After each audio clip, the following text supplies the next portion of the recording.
আলাইকুম, এডুবিল মালয়েশিয়া এবং এশিয়ার পক্ষ থেকে সবাইকে স্বাগতম। আমি আছি আপনাদের সাথে আফিয়া রুবায়েত। আমাদের সাথে আছেন আমাদের একজন নতুন স্টুডেন্ট এশিয়া ইউনিভার্সিটি। উনি এসেছেন ইন্ডিয়া থেকে। এই হচ্ছে উনার Indian passport. So hi, how are you, I'm Ariba? good, thank you.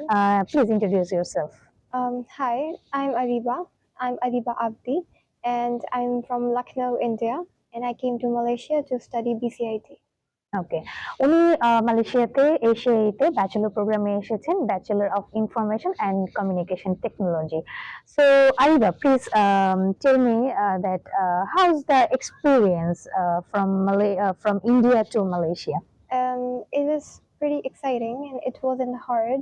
I came from Lucknow to Chennai and took my international flight, and my immigration happened. And it was pretty simple. They asked me a couple of questions, and I was all set to go. Okay, so how many days it took processing for Malaysia? From beginning to end, it was maximum 1.5 months. বাংলাদেশে যেরকম আমাদের ১ থেকে ১.৫ মাস বা ২ মাসের মধ্যে হচ্ছে আমাদের processing টাইমটা লাগে মালয়েশিয়া স্টুডেন্ট ভিসার জন্য, ইন্ডিয়াতেও সেম ১ থেকে ১.৫ মাস, হাইয়েস্ট ২ মাস, এর বেশি যায় না।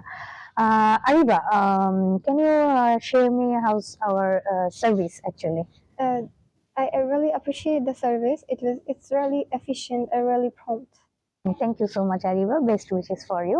যারা এডুবিল মালয়েশিয়াতে আসতে চান অবশ্যই আমাদের পেজে দেওয়া হোয়াটসঅ্যাপ নাম্বারে যোগাযোগ করতে পারেন। এছাড়া আমাদের ওয়েবসাইট আছে, এডুবিল ওয়েবসাইটে সরাসরি যোগাযোগ করতে পারেন, অথবা এশিয়া ইউনিভার্সিটির যে ওয়েবসাইট আছে সেই ওয়েবসাইটে কিন্তু আমাদের সাথে সরাসরি যোগাযোগ করতে পারেন। আজকে এই পর্যন্তই, সবাই ভালো থাকবেন। আল্লাহ হাফেজ, আসসালামু আলাইকুম।